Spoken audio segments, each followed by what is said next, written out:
సంక్రాంతికి సినిమాల్ని రిలీజ్ చేయడం కోసం అటు స్టార్ హీరోలు, స్టార్ డైరెక్టర్స్, అలాగే స్టార్ ప్రొడ్యూసర్లు వీళ్ళని కాదు ఒక ఏ సినిమా వాళ్ళైనా సరే సంక్రాంతికి సినిమా రిలీజ్ చేస్తే ఖచ్చితంగా ఆ సినిమాకి కలెక్షన్స్ బావుంటాయి. అంటే ఒక యావరేజ్ సినిమా కూడా ఒక హిట్ అయ్యే ఛాన్సెస్ ఉంటాయి. అందరూ ఆ రోజు సినిమా చూడాలనుకుంటారు కాబట్టి సంక్రాంతికి తమ సినిమాలు రిలీజ్ చేయాలని చెప్పి సినిమా వాళ్ళు ఎక్కువగా ప్రయత్నాలైతే చేస్తుంటారు. ముఖ్యంగా సంక్రాంతికి. అయితే సంక్రాంతి ఒక 6 నెలలు ఉందనగానే సంక్రాంతికొచ్చే సినిమాలు కొంచెం పోటీ అయితే ఏర్పడుతుంటది. ఇప్పుడు ఈ రానున్న సంక్రాంతికి అంటే 2026లో సంక్రాంతికి థియేటర్‌లోకొచ్చేందుకు భారీ క్రేజీ సినిమాలు పోటీ పడుతున్నాయి. ముందుగా సంక్రాంతికి వస్తున్నట్టుగా అనౌన్స్ చేసిన సినిమా అయితే ఇప్పుడు 'pan India star Prabhas' 'the Raja Saab'. అయితే డిసెంబర్ 5న ఈ సినిమా వస్తుందని ముందుగా ప్రకటించినప్పటికీ కూడా అది సంక్రాంతికి పోస్ట్‌పోన్ చేశారు. అంటే డిసెంబర్ వస్తుందా? సంక్రాంతికి వస్తుందా? అనే ఒక సస్పెన్స్ అయితే ఉండేది. ఆ సస్పెన్స్‌కి ఎండ్ కార్డ్ వేసి ప్రొడ్యూసర్ విశ్వప్రసాద్ గారు రీసెంట్‌గా 'రాజా సాబ్' మూవీ సంక్రాంతికి జనవరి 9న వస్తుందని చెప్పి అఫీషియల్‌గా అనౌన్స్ చేయడం జరిగింది. అయితే ఈ సినిమా టీజర్ రిలీజ్ చేసినప్పటి నుంచి కూడా అంచనాలైతే భారీగా పెరిగాయని చెప్పాలి. అంతకుముందు 'మారుతి' డైరెక్షన్‌లో 'ప్రభాస్' సినిమా అనగానే ఎలా ఉంటుందో అనే కొంచెం డౌట్ అయితే ఉండేది. అంటే 'ప్రభాస్' అభిమానులకే కాదు సినిమా అభిమానులందరికీ కూడా పాన్ ఇండియా రేంజ్ హీరో 'ప్రభాస్‌ని' మారుతి డీల్ చేయగలడా? అతన్ని ఎలా చూపించగలడు? అనేటువంటి కొన్ని అనుమానాలైతే ఉండేవి. ఆ అనుమానాలన్నీ కూడా ఒక టీజర్‌తో అయితే పటాపంచలయిపోయినాయని చెప్పాలి. 'ప్రభాస్' నుంచి ఏవైతే కోరుకుంటున్నారో అటువంటి సినిమాని కొత్తగా ఇంతకుముందు ఎప్పుడు కూడా 'ప్రభాస్' చేయని కొత్త జోనర్ హర్రర్ జోనర్‌లో ఈ మధ్య కాలంలో చాలా సినిమాలొచ్చాయి. ఒక హర్రర్ జోనర్‌లో సినిమా వస్తే అది హిట్టే అనేంతగా కొంతకాలం నడిచిందది. ఇప్పుడు 'ప్రభాస్' ఆ జోనర్‌లో సినిమా చేయడంతోటి మరింతగా క్యూరియాసిటీ పెరిగింది. 'ప్రభాస్' ఎలా హర్రర్ జోనర్‌లో ఎలా చూపించబోతున్నాడు? కథ ఎలా ఉండబోతుంది? ఏంటన్నది కూడా ఆసక్తి అయితే ఏర్పడింది. ఈ సినిమా జనవరి 9న రిలీజ్ కాబోతుంది. అంటే ఈ సంక్రాంతి 2026 సంక్రాంతిలో మొదటగా వచ్చేది ఈ 'రాజాసాబ్' అనే చెప్పాలి.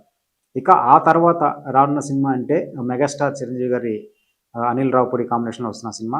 ఈ సినిమాకి ఇటీవలే చిరంజీవి గారి పుట్టినరోజు సందర్భంగా టైటిల్ అనౌన్స్ చేయడం జరిగింది. 'మన శంకర్ వరప్రసాద్ గారు' ఇది ఈ మూవీ టైటిల్.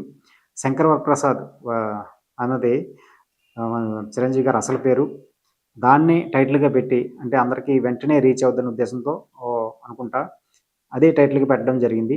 ఇప్పటివరకు అనిల్ రావిపూడి 'పటాస్' సినిమా దగ్గర నుంచి కూడా అతను మొన్నటి వరకు చేసిన 'సంక్రాంతికి వస్తున్నాం' సినిమా వరకు కూడా ప్రతి సినిమా సక్సెస్. ఒక అపజయం అనేది లేకుండా వరుసగా సక్సెస్ సాధిస్తూ దూసుకెళ్తున్న డైరెక్టర్ అనిల్ రావిపూడి. ఇప్పుడు అనిల్ రావిపూడి డైరెక్షన్‌లో మెగాస్టార్ చిరంజీవి గారి సినిమా అనగానే ప్రకటించినప్పటి నుంచి కూడా ఈ సినిమా మీద ఒక అంచనాలైతే భారీగా ఏర్పడ్డాయి. ఇందులో చిరంజీవి గారిని అభిమానులు ఎలా చూడాలనుకుంటున్నారో అలా చూపించబోతున్నాడని చెప్పి రీసెంట్‌గా రిలీజ్ చేసిన టైటిల్ గ్లింప్స్ తోటైతే క్లారిటీ వచ్చింది. అందులో ఒక రౌడీ అల్లుడులో చిరంజీవి గారు ఎలా ఉండేవారు? ఆ స్టైలు అదంతా ఆ మేనరిజమ్స్ అన్నీ పెట్టి అభిమానులనే కాదు సినిమా అభిమానులు, సినిమా ప్రేక్షకులు అందరికీ కూడా కనెక్ట్ అయ్యేలాగా ఒక సరికొత్త కథాంశంతోటి అనిల్ రావిపూడి ఈ సినిమాని తెరకెక్కిస్తున్నాడు. ఇందులో చిరంజీవి గారికి జంటగా నయనతార నటిస్తుంది. ఈ సినిమా రిలీజ్ డేటు సంక్రాంతికి వస్తున్నామన్నారు. డేట్ ఇంకా అనౌన్స్ చేయలేదు గానీ, లేటెస్ట్‌గా అందుతున్న సమాచారం ప్రకారం జనవరి 14న ఈ సినిమా రాబోతుందని వార్తలొస్తున్నాయి. అంటే జనవరి 9న 'ప్రభాస్' సినిమా 'ది రాజాసాబ్' వస్తే జనవరి 14న అంటే ఒక 5, 6 రోజులు గ్యాప్‌లో ఈ సినిమా రాబోతుంది. ఈ ఇక ఈ 2 సినిమాలు కాకుండా సంక్రాంతికి ఏ సినిమాలు రాబోతున్నాయనేది కొంచెం సస్పెన్స్ అయితే ఉందని చెప్పాలి. అంటే 'అనగనగా' నవీన్ పోలిశెట్టి 'అనగనగా ఒక రోజు' అలాగే 'రవితేజ' సినిమా 'రవితేజ', 'కిషోర్ తిరుమల' కాంబినేషన్ సినిమా ఈ 2 సినిమాలు కూడా సంక్రాంతికి వస్తాయని చెప్పి వార్తలైతే వస్తున్నాయి. ఇంకా అఫీషియల్‌గా అనౌన్స్ చేయాల్సి ఉందని చెప్పాలి. ఇక జనవరి 9నే రాబోతున్న సినిమా అంటే తమిళనాడులో విజయ్ రాజకీయాల్లోకి వెళ్తున్నాడు. ఇక సినిమాల్లో తను నటిస్తున్న లేటెస్ట్ అండ్ ఆఖరి సినిమా అంటూ 'జననాయకన్' ప్రకటించారు. ఆ సినిమా జనవరి 9నే రాబోతుంది. ఇది అంటే 'ప్రభాస్' సినిమా వచ్చిన రోజునే ఈ సినిమా కూడా రాబోతుంది. దీంతో ఇక్కడ 'ప్రభాస్' సినిమాకి ఎంత క్రేజ్ ఉంటుందో మనకు తెలిసిందే కానీ, తమిళనాడులో ఆ 'జననాయకన్' విజయ్ సినిమా ఆఖరి సినిమా పోటీని తట్టుకొని 'రాజా సాబ్' ఎంతవరకు రాణిస్తుంది, ఎంతవరకు ఆకట్టుకుంటుంది అన్నది అక్కడ ఒక సస్పెన్స్ అయితే నెలకొందని చెప్పాలి. ఇక సంక్రాంతిలో నిలిచే సినిమా అంటే వేరే కొత్తగా వినిపిస్తున్న సమాచారం ప్రకారం బాలయ్య అఖండ 2 కూడా సంక్రాంతికి వచ్చే ఛాన్స్ ఉంది అని వార్తలు వస్తున్నాయి. యాక్చువల్గా సెప్టెంబర్ 25న అఖండ 2 రావాలి, కానీ ఆ ఓజీ సెప్టెంబర్ 25న వస్తుంది. అఖండ 2 పోస్ట్ పోన్ అయిందని చెప్పి అనౌన్స్ చేశారు, మేకర్స్ అనౌన్స్ చేయడం జరిగింది. అయితే పోస్ట్ పోన్ అయిందని చెప్పారు, కానీ ఈ సినిమా ఎప్పుడు వస్తుందన్నది మాత్రం న్యూ రిలీజ్ డేట్ మాత్రం ప్రకటించలేదు. అంటే December first week Raja Saab postpone అయింది కాబట్టి ఆ డేట్ని అఖండ 2కి ఇస్తారని, రాజాసాబ్ రావాలనుకున్న డిసెంబర్ 5నే అఖండ 2 వస్తుందని వార్తలు అయితే వస్తున్నాయి. అయితే సెంటిమెంట్గా కూడా అఖండ సినిమా డిసెంబర్లో ఫస్ట్ వీక్లో రిలీజ్ అయింది. అందుచేత అఖండ సీక్వెల్కి కూడా అదే డేట్లో రిలీజ్ చేస్తారని చెప్పి న్యూస్ అయితే వైరల్ అయింది.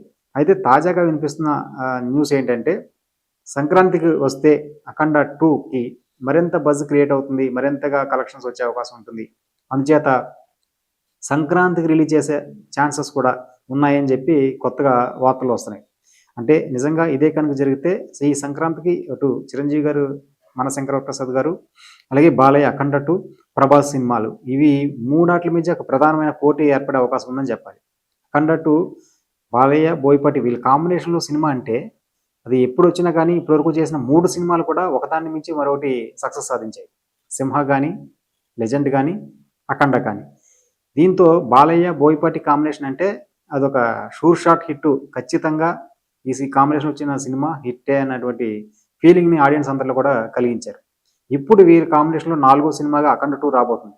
సో ఈ సినిమా కూడా ఈ 3 సినిమాలకు మించిన సక్సెస్ సాధిస్తుంది, ఖచ్చితంగా బిగ్గెస్ట్ బ్లాక్ బస్టర్ అవుతుందని ప్రచారం అయితే జరుగుతుంది. అలాగే దీనికి సంబంధించిన టీజర్ కూడా రిలీజ్ చేశారు. ఇది కూడా అది వేరే లెవెల్లో ఉందని చెప్పాలి. ఒక బాలయ్యను ఒక మాస్ ఆడియన్స్ ఎలా చూడాలనుకుంటారో అంతకు మించి అనేలాగా ఇందులో ఆయన క్యారెక్టర్ ఉండబోతుంది అన్నట్టుగా వార్తలు అయితే వస్తున్నాయి. ఇక అఫీషియల్గా డేట్ అనౌన్స్ చేయలేదు, కానీ డిసెంబర్ 5న కుదరకపోతే సంక్రాంతికి వచ్చే ఛాన్స్ ఉందని ప్రచారం అయితే జరుగుతుంది. మొత్తానికైతే ఈ రానున్న సంక్రాంతికి రసవత్తరమైన పోటీ ఏర్పడుతుందని చెప్పాలి. ఇటు ప్రభాస్ సినిమా, ఇటు చిరంజీవి గారి సినిమా, అలాగే కుదిరితే బాలకృష్ణ గారి సినిమా, అలాగే రవితేజ, నవీన్ పోలిశెట్టి, అలాగే కోలీవుడ్ హీరో విజయ్, ఇన్ని సినిమాలు సంక్రాంతికి వస్తే నిజంగా ఆ థియేటర్లందరికీ పండగే అని చెప్పాలి. అలాగే సినిమాను ప్రేమించే సినిమా అభిమానులందరూ కూడా పండగే అని చెప్పాలి. వీటిలో ఏ సినిమా ఎక్కువగా బిగ్గెస్ట్ బ్లాక్ బస్టర్ అవుతుంది, ఏ సినిమా ఎలాంటి ఎంతవరకు మెప్పిస్తుంది అనేది ఆసక్తిగా మారింది. మొత్తానికైతే చూడాలి, మరి అఖండ 2 డిసెంబర్లో వస్తుందా, సంక్రాంతికి వస్తుందా అనేది అయితే ప్రస్తుతానికైతే సస్పెన్స్గా ఉంది. మొత్తానికి సంక్రాంతికి వస్తే మాత్రం మళ్ళీ మరోసారి ఇప్పటివరకు చిరంజీవి గారు, బాలకృష్ణ గారు వీళ్ళిద్దరి మధ్య పోటీ చాలా సినిమాలు, వీళ్ళిద్దరూ నువ్వనే అన్నట్టు చాలా సార్లు బాక్స్ ఆఫీస్ దాకా పోటీ పడ్డారు. ఇప్పుడు మరోసారి పోటీ తప్పదేమో అన్నట్టుగైతే న్యూస్ అయితే వైరల్ అవుతుంది. ఇది నిజమా కాదన్నది తెలియాలి. మొత్తానికైతే ఈ రానున్న సంక్రాంతి మాత్రం ఒక సినిమా అభిమానులందరికీ నిజమైన పండగ అని చెప్పాలి. ఎందుకంటే ఉన్న సినిమాలు, వాటికి ఉన్న క్రేజు ఇదంతా చూస్తుంటే ఖచ్చితంగా ఈ థియేటర్లోకి సంక్రాంతి నాడు ఒక నిజమైన పండగగాను ఒక రసవత్తమైన పోటీ ఏర్పడినట్టు తెలుస్తుంది. మరి ఈ సంక్రాంతికి జరిగే రసవత్తమైన పోటీలో ఎవరు విజేతగా నిలుస్తారు, ఎవరు బిగ్గెస్ట్ బ్లాక్ బస్టర్ సాధిస్తారు అన్నది చూడాలి.